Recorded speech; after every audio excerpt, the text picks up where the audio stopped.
Hello everyone, I am Nikita Gupta and today we are going to start our new chapter from Unit 4, that is Hormone Regulating Plasma Calcium Level। Means कि वो hormones जो कि plasma calcium level को regulate करते हैं उनके बारे में हम स्टडी करेंगे। So what is calcium? Calcium क्या होता है, कितना हमारी बॉडी को कैल्शियम की नीडेड होती हैं और कैल्शियम जो है वो कहाँ स्टोर होता है। सबसे पहले हम कैल्शियम का इंट्रो पढ़ेंगे और फिर उन हार्मोन्स के बारे में पढ़ेंगे जो कि कैल्शियम को रेगुलेट करते हैं और कैल्शियम के एक्शन के लिए रिस्पॉन्सिबल हैं। So let's move to the chapter. सबसे पहले है what is calcium. So calcium is the fifth most common element in the body. Means कि कैल्शियम जो होता है वो बॉडी के अंदर फिफ्थ मोस्ट कॉमन एलिमेंट है। इससे क्या पता चलता है कि कैल्शियम जो होता है कितना असेंशियल होता है हमारी बॉडी के लिए। Total plasma calcium is 2.5 millimole पर लीटर। मीन्स कि हमारी बॉडी के हर लीटर के अंदर 2.5 मिलीमोल कैल्शियम प्रेजेंट होता है। तो इसकी जो टोटल प्लाज्मा कैल्शियम लेवल होता है वो होता है 2.5 मिलीमोल पर लीटर। नेक्स्ट है कैल्शियम का हमारी बॉडी में कितना कंटेंट होता है और जो कैल्शियम है वो हमारी बॉडी में कहाँ कहाँ स्टोर होता है। सो कैल्शियम जो है इसका टोटल जो कंटेंट है बॉडी में वो है 1300 ग्राम। मीन्स कि 1300 ग्राम कैल्शियम हमारी बॉडी में टोटली प्रेजेंट होता है, जिसका 99% पार्ट होता है बोन्स में और 1% पार्ट जो है वो इंट्रा सेलुलर टिश्यूज़ में होता है एंड जस्ट 0.1% पार्ट जो है इसका एक्स्ट्रा सेलुलर टिश्यूज़ में होता है। तो this is the total amount of calcium and distribution of calcium. Next है हमारा अब्जॉर्प्शन, कि जो कैल्शियम है वो कौन कौन से सोर्सेज से हमें मिलता है और जो कैल्शियम है उसको हम जैसे फूड के थ्रू लेते हैं तो वो कहाँ अब्जॉर्ब होता है और किस मैकेनिज्म के थ्रू अब्जॉर्ब होता है। So milk, cheese, egg yolk, fish, beans, lentils are the rich source of calcium। Means कि जो कैल्शियम है वो हमें किस किस सोर्स से मिलता है। दूध से मिलता है, चीज़ से मिलता है, अंडे के यॉक से मिलता है, फिश से मिलता है, बीन्स से यानी कि सेम से मिलता है और लेंटिल्स यानी कि दालों से हमें कैल्शियम मिलता है। The mechanism behind the intestinal absorption of calcium are, means कि जब हमने बाय फूड, बाय मिल्क और बाय लेंटिल्स और बाय बीन्स हमने कैल्शियम जो है वो इनटेक किया तो फिर वो क्या होगा, हमारे इंटेस्टाइन में जाएगा और फिर वहाँ से अब्जॉर्ब होगा। तो किस मैकेनिज्म के थ्रू अब्जॉर्ब होता है, तो हमने यहाँ दो मैकेनिज्म का जिक्र किया है। पहला है हमारा एक्टिव अब्जॉर्प्शन एंड सेकंड है हमारा पेसिव अब्जॉर्प्शन। तो क्या होता है एक्टिव अब्जॉर्प्शन में? It is a saturable transcellular process which involves calbindin, that is calcium binding protein regulated by active form of vitamin D। Means कि जो एक्टिव अब्जॉर्प्शन होता है ये जो है एक सेलुलर प्रोसेस है, इसमें सैचुरेशन की स्टेज आती है तो ये क्या है, सैचुरेबल है। सेकंड गेट ट्रांस सेलुलर होता है, मीन्स कि इसमें जो अब्जॉर्प्शन होता है वो सेल्स के थ्रू होता है। नेक्स्ट इसमें जो है इन्वॉल्व होता है एक स्पेशल प्रोटीन जिसे बोलते हैं कैलाबिंडीन, जो कि एक कैल्शियम बाइंडिंग प्रोटीन है। और ये जो प्रोसेस है इसमें इस प्रोटीन को रेगुलेट किया जाता है विटामिन डी की एक्टिव फॉर्म के through. So this is how active absorption occurs. And second है हमारा पैसिव अब्जॉर्प्शन। जो पैसिव अब्जॉर्प्शन है ये नॉन सैचुरेबल है। नॉन सैचुरेबल होने का मतलब है कि इसमें सैचुरेशन की स्टेट नहीं आती है, ये कंटिन्यूसली होता रहता है। एंड सेकंड ये है कि ये पैरासेलुलर है, मींस कि जो सेल्स के बीच में जो स्पेस होता है उसके थ्रू अब्जॉर्प्शन इसमें होता है। और ये क्या है, एक लो एफिकेसी प्रोसेस है। लो एफिकेसी मीन्स कि उतना इफेक्टिव नहीं है जितना कि एक्टिव absorption होता है and which is not affected by calcium status और पैराथायरॉयड हार्मोन। मीन्स कि ये जो पेसिव डिफ्यूज़न है, पेसिव अब्जॉर्प्शन है, ये ना तो कैल्शियम के स्टेटस से यानी कि कैल्शियम का कितना लेवल है इससे अफेक्ट होता है और ना ही पैराथायरॉयड हार्मोन के लेवल से अफेक्ट होता है, यानी कि हम ऐसा बोलते हैं ना कि वही हमारे जो हार्मोन होते हैं वो रेगुलेट करते हैं कि कैल्शियम का लेवल अगर ज़्यादा होगा तो फीडबैक के थ्रू कैल्शियम के जो लेवल है उसको कम कर देंगे, और अगर ज़्यादा कम हो रहा है तो फिर उसे बढ़ा देंगे। तो हार्मोन्स का काम क्या है? रेगुलेशन करना। तो ये जो है पेसिव अब्जॉर्प्शन, ये हार्मोन जो है हमारा पैराथायरॉयड, उसके थ्रू ये अफेक्ट नहीं होता है। Both process occurs through out the small intestine. दोनों ही प्रोसेस, एक्टिव एंड पैसिव, दोनों ही किससे होती है? स्मॉल इंटेस्टाइन के थ्रू हैपन होती है, उसके थ्रू अकर होती है।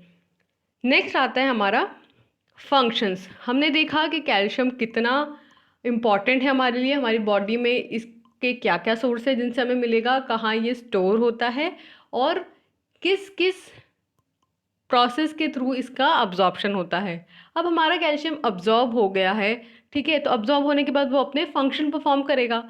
तो हम ये नेक्स्ट देख रहे हैं कि ये क्या फंक्शंस परफॉर्म करता है। तो फर्स्ट इसका फंक्शन है major structural element in the bones and teeth.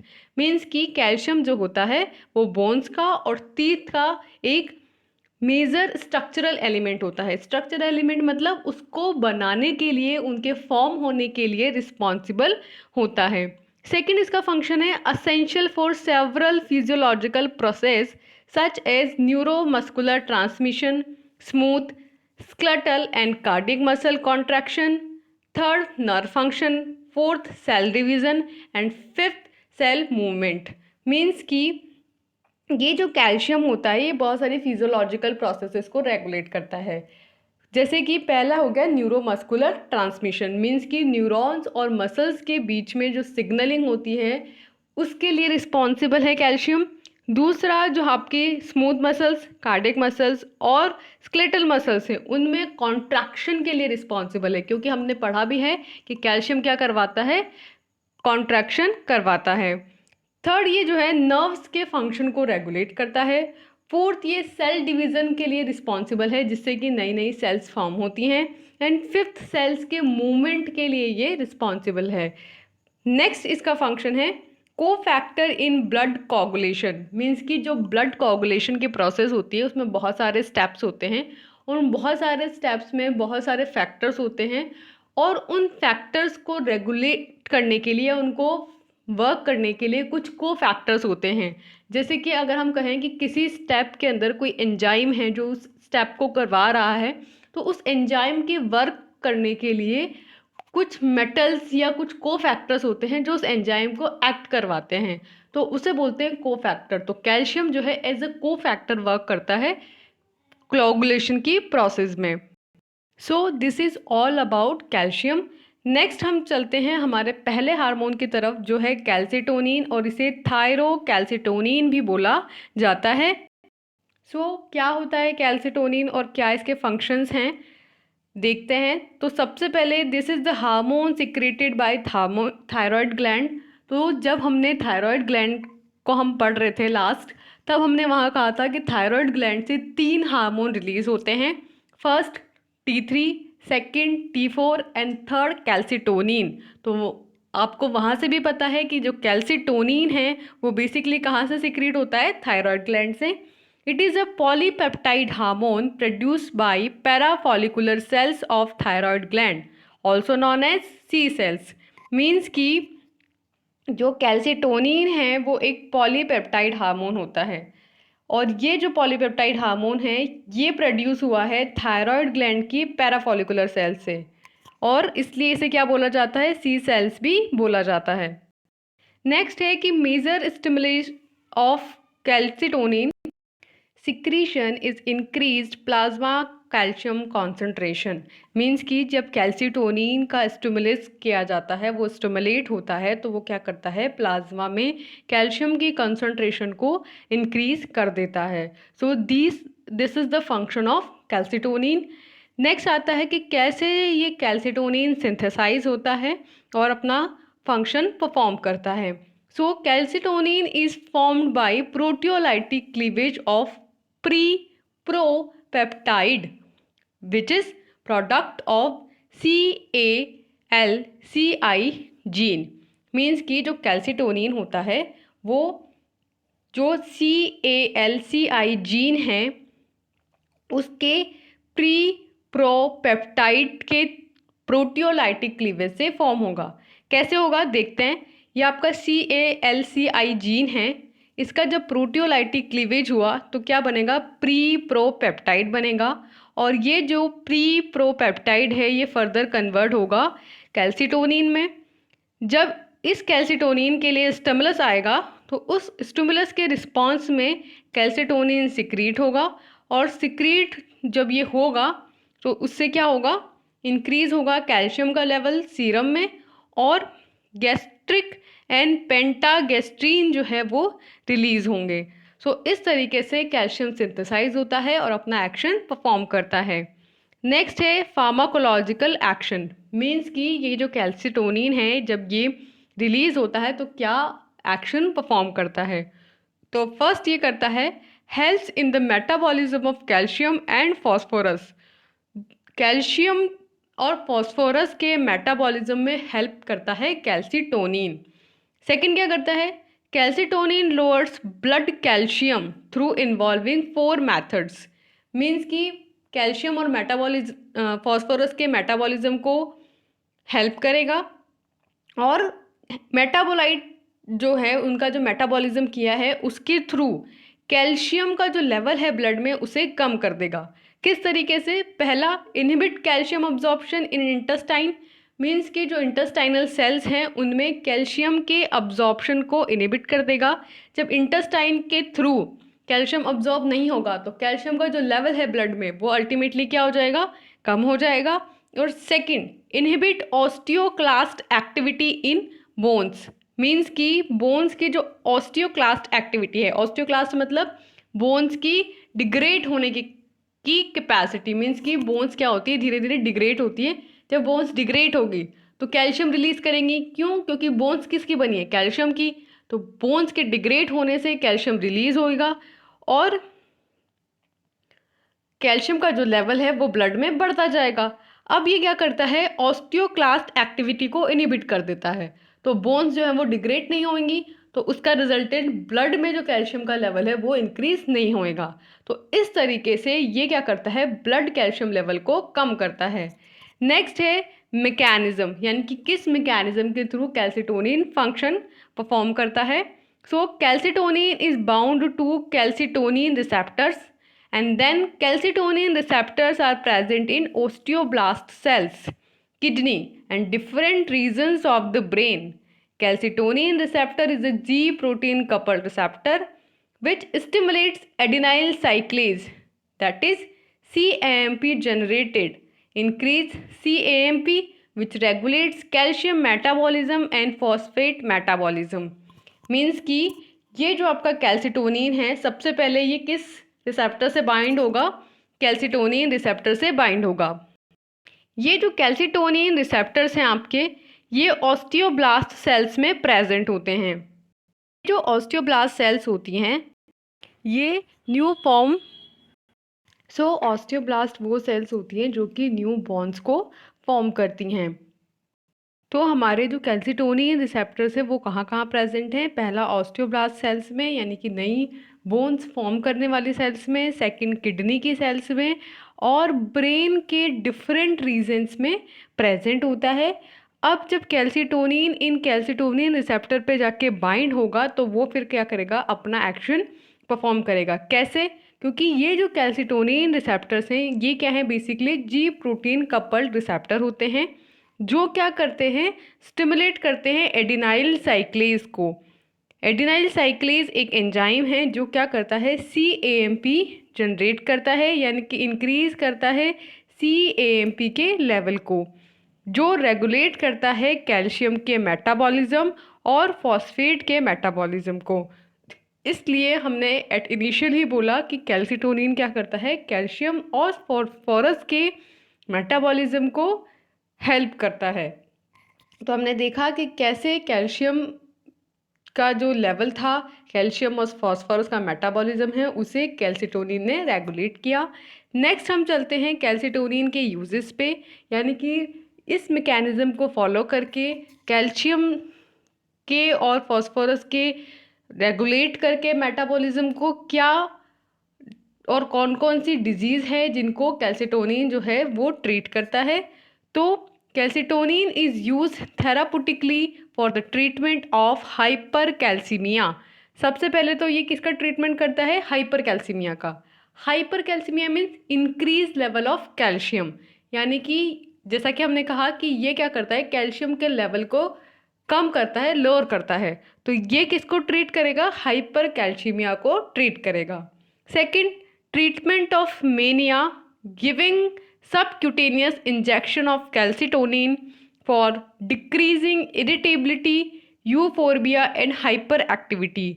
Means कि सेकेंड इसका यूज़ किया जाता है मेनिया की ट्रीटमेंट के लिए, और इसे दिया जाता है सबक्यूटेनियस रूट से, ताकि इरिटेबल ना हो, यानी इंजेक्शन जब हम दें तो उसे इरिटेशन नहीं होगी, यूफोर्बिया नहीं होगा, and next hyper activity reactions नहीं होगी। नेक्स्ट है कि कैल्सिटोनिन में act as supporting drug for the treatment of bipolar disease. Means कि थर्ड जो कैल्सिटोनिन का यूज़ है वो है बाइपोलर डिजीज़ के ट्रीटमेंट में। तो हमने क्या देखा, कैल्सिटोनिन पहला हाइपर कैल्सीमिया को ट्रीट करेगा, सेकंड मेनिया को ट्रीट करेगा, और थर्ड बाइपोलर डिजीज़ को ट्रीट करेगा। नेक्स्ट हमारा सेकंड हार्मोन आता है पैराथार्मोन, जिसे बोलते हैं PTH। क्या होता है PTH? तो it is a polypeptide containing 84 amino acid residue. तो ये भी क्या है, एक पॉलीपेप्टाइड है। हमने कैल्सिटोनिन में देखा था कि कैल्सिटोनिन भी क्या होता है, एक पॉलीपेप्टाइड होता है। तो हम सिमिलैरिटीज़ को ध्यान में रखेंगे कि कैल्सिटोनिन भी पॉलीपेप्टाइड है और पैराथार्मोन भी एक पॉलीपेप्टाइड है। ये जो पॉलीपेप्टाइड है ये 84 अमीनो एसिड रेसिड्यूज से मिलकर बना है, and it is secreted by chief cells in the 4 parathyroid gland. जो हमारा कैल्सिटोनिन था वो सिक्रीट हो रहा था थायरॉयड ग्लैंड से, और जो पैराथार्मोन है ये सिक्रीट हो रहा है पैराथायरॉयड ग्लैंड से। ठीक है, पैराथायरॉयड ग्लैंड की चीफ सेल से ये पर्टिकुलर सिक्रीट होता है। तो क्या करता है PTH? PTH increases serum calcium level through. अब ध्यान रखेंगे, कैल्सिटोनिन ने क्या था, कैल्शियम के लेवल को डिक्रीज किया था, और PTH जो है कैल्शियम के लेवल को इंक्रीज करता है। ये कैसे इंक्रीज करता है, देखिए, increasing bone reabsorption by activating osteoclast activity. Means कि ऑस्टियोक्लास्ट यानी कि बोन्स की डिग्रेड होने की कैपेसिटी को ये एक्टिवेट करते हैं, जिससे कि बोन से जो है वो कैल्शियम का जो लेवल है वो बढ़ जाए। वहाँ हमने देखा था कि बोन्स से जो डिग्रेड होना है उसे कम कर रहा था कैल्सिटोनिन, और यहाँ पे ऑस्टियोक्लास्ट एक्टिविटी को बढ़ा रहा है, जिससे कि कैल्शियम का लेवल इंक्रीज होएगा। Second, increasing renal calcium reabsorption by distal renal tubules.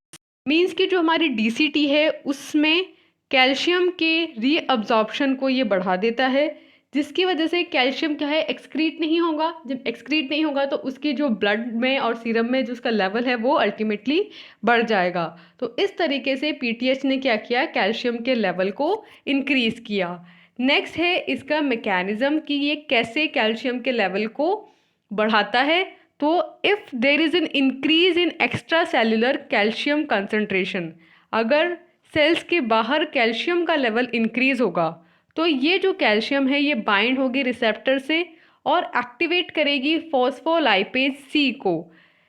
Phospholipase C जो है अगर एक्टिवेट होता है तो उसका रिजल्ट क्या होता है, increase level of IP3 calcium +2, यानी इनोसिटोल ट्राइफॉस्फेट का जो लेवल है वो इंक्रीज होता है, and that leads to inhibition of PTH secretion, जिससे कि पैराथार्मोन का जो सिक्रीशन है वो इनहिबिट होगा। और PTH क्या कर रहा था, कैल्शियम के लेवल को बढ़ा रहा था। जब PTH का इनहिबिशन हो गया तो क्या होगा, कैल्शियम का लेवल कम हो जाएगा। And when extra cellular calcium is decreased, there is decreased calcium binding to the receptor which stimulates PTH secretion। Basically क्या बताया गया है कि जब कैल्शियम का लेवल जो है वो बढ़ जाएगा तो कैल्शियम जाके बाइंड होगा रिसेप्टर्स पे, रिसेप्टर एक्टिवेट करेंगे फॉस्फोलाइपेज C को, फॉस्फोलाइपेज C एक्टिवेट करेगा IP3 कैल्शियम को, और इसका रिजल्टेंट होगा कि सिग्नल जाएंगे कि भाई PTH से क्या हुआ है, कैल्शियम का लेवल बढ़ गया है। अब अगर कैल्शियम की कमी आ जाएगी तो उल्टा उसका रिवर्स फेज हो जाएगा, यानी कि अगर कैल्शियम का लेवल बढ़ जाता है तो सिग्नलिंग के थ्रू उसका लेवल कम किया जाता है, और कैल्शियम का लेवल कम हो जाता है तो सिग्नलिंग के थ्रू उसे बढ़ाया जाता है। तो इस तरीके से मैकेनिज्म चलता रहता है। नेक्स्ट है इसका फार्माकोलॉजिकल एक्शन, कि जैसे जब पीटीएच सिक्रीट होगा तो फिर ये क्या एक्शन परफॉर्म करेगा किस किस ऑर्गन पे। तो फार्माकोलॉजिकल एक्शंस के अंदर हैं कि PTH mainly acts upon bone, kidney and intestine. 3 organs पे पीटीएच वर्क करता है, पहला बोन्स पे, सेकंड किडनी पे और इंटेस्टाइन पे। तो अब हम देखेंगे कि तीनों पे ये क्या क्या एक्शन परफॉर्म करता है। तो सबसे पहला है एक्शन ऑन बोन्स। बोन्स पे क्या करता है? PTH promote bones reabsorption, that is osteoclast action, and increase calcium concentration. जैसा कि हमने पहले भी बताया कि ये क्या करता है, बोन्स का रीसॉर्प्शन करवाता है। रीसॉर्प्शन मतलब कि रीअब्जॉर्प्शन का उल्टा, यानी कि बोन्स को डिग्रेड करवाता है, ऑस्टियोक्लास्ट एक्टिविटी को इंक्रीज करता है, जिसकी वजह से बोन्स के थ्रू कैल्शियम जो है वो रिलीज होती है, वहाँ से निकलती जाती है, और जिसकी वजह से कैल्शियम की जो कॉन्सेंट्रेशन है वो प्लाज्मा में इंक्रीज हो जाती है। सेकंड ये फंक्शन करती है किडनी पे। तो क्या करती है? PTH is highly responsible for reabsorption of calcium magnesium in distal tubules. Means की पीटीएच क्या करता है, कैल्शियम और मैग्नीशियम का डीटी जो हमारा डीसीटी है उसमें रीअब्जॉर्प्शन करवाता है। तो अगर कैल्शियम का और मैग्नीशियम का रीअब्जॉर्प्शन हो जाएगा, यानी वो एक्सक्रीट नहीं होंगे, तो जो लेवल है उनका ब्लड में वो इंक्रीज हो जाएगा। तो ये मेनली फंक्शन करेंगे डीसीटी पे, डिस्टल ट्यूब्यूल्स पे, and thick ascending loop of Henle पे। एंड उसका रिजल्टेंट क्या होगा? Decrease the reabsorption of phosphate. Means कि पहला तो इन्होंने क्या किया, कैल्शियम और मैग्नीशियम का रीअब्जॉर्प्शन करवाया, और सेकंड इन्होंने फॉस्फेट के रीअब्जॉर्प्शन को डिक्रीज किया, जिसकी वजह से कैल्शियम का जो लेवल था वो तो ब्लड में बढ़ जाएगा, लेकिन फॉस्फेट का जो लेवल है वो कम हो जाएगा, क्योंकि फॉस्फेट तो एक्सक्रीट आउट होता जाएगा और कैल्शियम नहीं होता जाएगा। तो उसका रिजल्टेंट क्या होगा कि कैल्शियम का लेवल बढ़ जाएगा और फॉस्फेट का लेवल कम हो जाएगा। नेक्स्ट इसका एक्शन किस पे है? इंटेस्टाइन पे। इंटेस्टाइन में क्या करता है? Enhance the absorption of calcium in intestine by increasing vitamin D level. Means कि विटामिन डी के लेवल को ये इंक्रीज करता है, जिसका रिजल्टेंट होता है कि कैल्शियम का जो लेवल है, कैल्शियम का जो अब्जॉर्प्शन है वो बढ़ जाता है, जिसका रिजल्टेंट क्या होगा कि कैल्शियम का लेवल जो इंटेस्टाइन है उसके थ्रू प्लाज्मा में और ब्लड में लेवल बढ़ता चला जाएगा।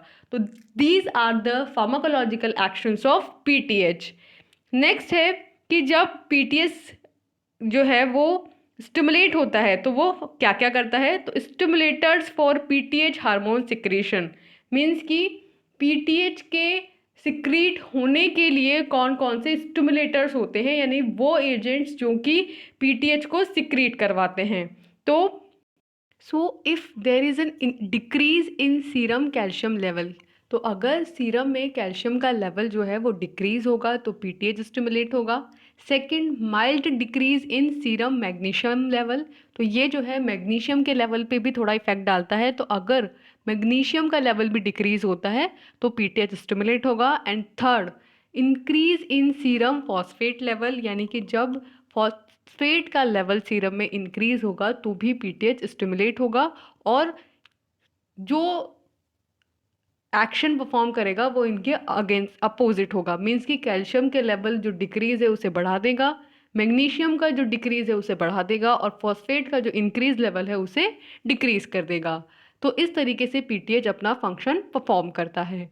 नेक्स्ट हमारा थर्ड हार्मोन बोलेंगे, मतलब ये बेसिकली हार्मोन नहीं होता है बट ये कैल्शियम के लेवल पे इफेक्ट डाल रहा होता है, तो इसलिए ये थर्ड टॉपिक है हमारा इस चैप्टर में, विटामिन डी, जो कि कैल्शियम के लेवल को रेगुलेट करता है। सो क्या होता है विटामिन डी और क्या इसके एक्शंस होते हैं? So it is a fat soluble vitamin. सबसे पहले तो ये फैट सॉल्युबल होता है, तो आपको पता होना चाहिए 2 तरह के क्लासिफाई किया गया है विटामिन को। First is fat soluble and second is water soluble. तो ये क्या है? फैट सॉल्युबल है, यानी कि जो लिपिड है या जो लाइपोफिलिक जो मॉइटीज़ होती हैं उनमें ये सॉल्युबलाइज हो जाता है। And it is very important for intestinal absorption of calcium, fluorine, magnesium and phosphate. तो बेसिकली 4 जो आयंस हैं उनके लिए ये रिस्पॉन्सिबल है। First is calcium, second magnesium, third fluorine and fourth is phosphate. इन चारों के लिए ये रिस्पॉन्सिबल है इनके अब्जॉर्प्शन के लिए। तो विटामिन D3 जो है उसको बोलते हैं कोलेकैल्सिफेरॉल, एंड विटामिन D2 को बोलते हैं ergocalciferol, are obtained from diet. Means कि डाइट से हमें 2 तरह के विटामिन डी मिलते हैं। पहला D3 that is cholecalciferol and second D2 that is ergocalciferol. तो ये दोनों ही जो विटामिन डी की फॉर्म्स हैं वो क्या करती हैं, कैल्शियम, मैग्नीशियम, फॉस्फोरस और फ्लोरीन के अब्जॉर्प्शन को करवाती है। तो इसका क्या फार्माकोलॉजिकल एक्शन है, तो सबसे पहला इसका फार्माकोलॉजिकल एक्शन हम स्टडी कर रहे हैं बोन्स पे। तो it is important for growth of bone. ये बोन्स की ग्रोथ के लिए इम्पॉर्टेंट है, क्योंकि ऑब्वियस सी बात है कि कैल्शियम का जब अब्जॉर्प्शन करवाएगी बोन्स में तो बोन्स क्या होंगे, बिल्ड होंगी। तो बोन्स की ग्रोथ के लिए ये इम्पॉर्टेंट है। Second, it increases the calcium +2 and phosphate reabsorption. Means कि कैल्शियम एंड फॉस्फेट दोनों का ही रीअब्जॉर्प्शन करवाती हैं। हमने लास्ट देखा था पीटीएच, उसमें हमने कहा था कि पीटीएच जो है वो कैल्शियम का तो अब्जॉर्प्शन करवाती है लेकिन फॉस्फेट का एक्सक्रीशन करवाती है, जबकि हमारा जो विटामिन डी है ये कैल्शियम और फॉस्फेट दोनों का ही रीअब्जॉर्प्शन करवाता है। नेक्स्ट इसका जो इफेक्ट है किडनी पे, तो it increases calcium and phosphate reabsorption in the kidney. तो सेम बात वही है कि किडनी में कैल्शियम और फॉस्फेट दोनों का ही रीअब्जॉर्प्शन करवाएगी, जिससे दोनों का ही लेवल जो है वो बढ़ेगा प्लाज्मा में। थर्ड इसका एक्शन है इंटेस्टाइन पे। तो इंटेस्टाइन में ये क्या करती है, increase the calcium and phosphate reabsorption. Means कि इंटेस्टाइन में जब कैल्शियम और फॉस्फेट हम डाइट में लेंगे तो उसको इंटेस्टाइन में अब्जॉर्ब करवाएगी। And synthesis of calbindin D28K, means कि जो हमने कैल्बिंडीन एक प्रोटीन पढ़ा था उसकी सिंथेसिस करवाती है, जो कि विटामिन डी की एक्टिव फॉर्म होती है। नेक्स्ट इसका इफेक्ट है कार्डियोवैस्कुलर सिस्टम पे यानी CVS पे। So slightly reduce the risk of stroke and myocardial infarction, but it does not have any activity upon blood pressure regulation.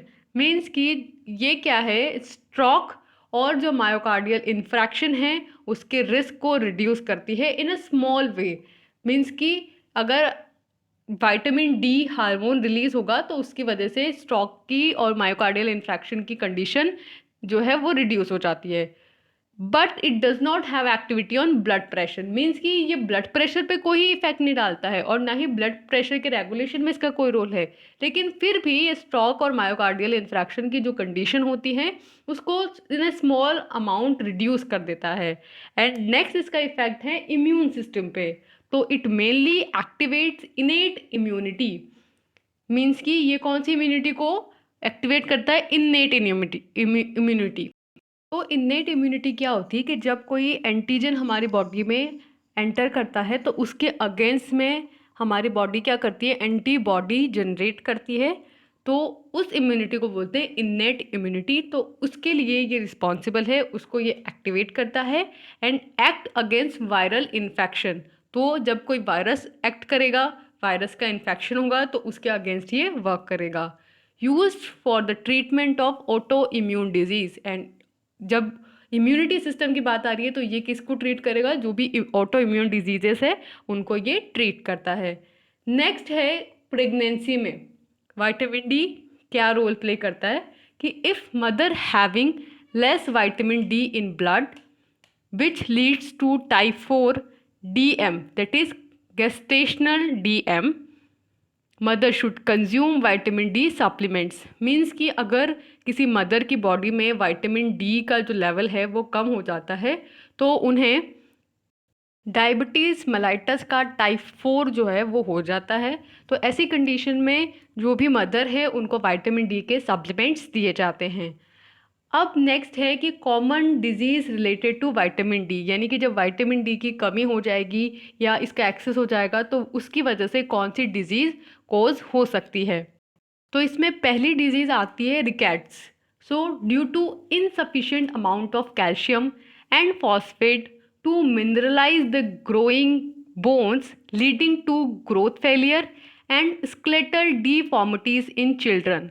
Means कि बच्चों में क्या होता है, अगर विटामिन डी की कमी हो जाएगी या ये बोल सकते हैं कि रिजल्टेंट कैल्शियम और फॉस्फेट की कमी हो जाएगी, तो जो बोन्स हैं उनको मिनरलाइज नहीं होगी, वो उनको प्रॉपर मिनरल्स नहीं मिलेंगे, जिसकी वजह से बोन्स की जो ग्रोथ है वो नहीं हो पाएगी, उनकी ग्रोथ फेलियर हो जाएगी और जो स्केलेटल मसल्स हैं आपकी उनमें डिफॉर्मिटीज़ हो जाएंगी। सो इस कंडीशन को बोलते हैं रिकेट्स। सेकेंड आपकी डिजीज़ है ऑस्टियोमलेशिया। मीन्स की due to inadequate level of phosphate, calcium and vitamin D, which is impairment of bone metabolism in older people। Means कि रिकेट्स तो किस में हुआ, बच्चों में, और अगर ओल्डर पीपल हैं तो अगर उनमें विटामिन डी की, कैल्शियम की या फॉस्फेट का जो लेवल है वो इनएडिक्वेट हुआ, वो प्रॉपर नहीं हुआ, तो बोन का जो मेटाबॉलिज्म है वो इम्पेयर हो जाएगा और इस कंडीशन को बोलते हैं ऑस्टियोमलेशिया। नेक्स्ट आता है मैकेनिज्म ऑफ एक्शन कि विटामिन डी जो है वो कैसे एक्ट करता है।